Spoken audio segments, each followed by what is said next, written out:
We are here with Coach A.J. Ofadale. Coach, how has camp been this summer? It's been great. This time of year, it's always kind of there's a little bit of a duality to it. Like on one level, you're excited to be back into football.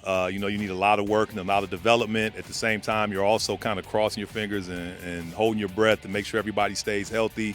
And there's always that balance that you're trying to find between, the right amount of work and the right amount of physicality. I don't know. I'm kind of a creature of habit. I don't know. We'll always try to tweak some things and improve and try to innovate, and we evaluate everything we do from top to bottom, whether it be weight room, speed development, what we're doing schematically, how we go about doing it. And every year, and the fun part about, some of the people that we play, we get a chance to play against great programs, really good coaches, and any flaws that you have, they're going to find them and they're going to expose them, especially when they're teams that you play multiple times in a year. Hopefully we're pretty decent on both sides of the ball. You obviously need to be, and we've upgraded our schedule pretty significantly with some of our non-conference opponents, and our conference as a whole, when you look at everybody involved and where their programs are and the direction they're heading, whether it be from a experience standpoint, teams that previously had younger players are now not so young anymore, teams with new coaches that are going to elevate the overall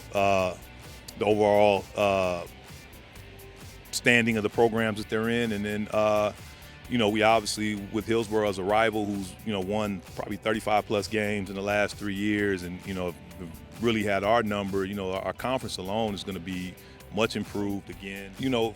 Mason Shermer, who was an all-state player for us a year ago, has really done a fantastic job of really rededicating himself to weight room, to nutrition, to speed development. He played probably about 245 a year ago.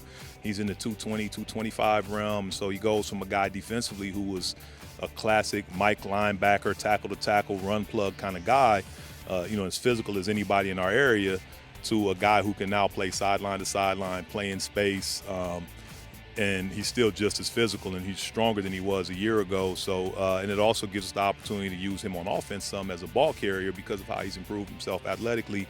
And with the loss of Hayden Bates, adding another bigger body like that to carry the football is always an advantage. Our other guys are kind of more the traditional running back size at this level, and although they're really good players, adding that bigger body in is big time. And then another guy who was a good player for us a year ago, played well enough to garner some FCS offers, Trey Lacey, is basically another guy that's a completely different person physically right now.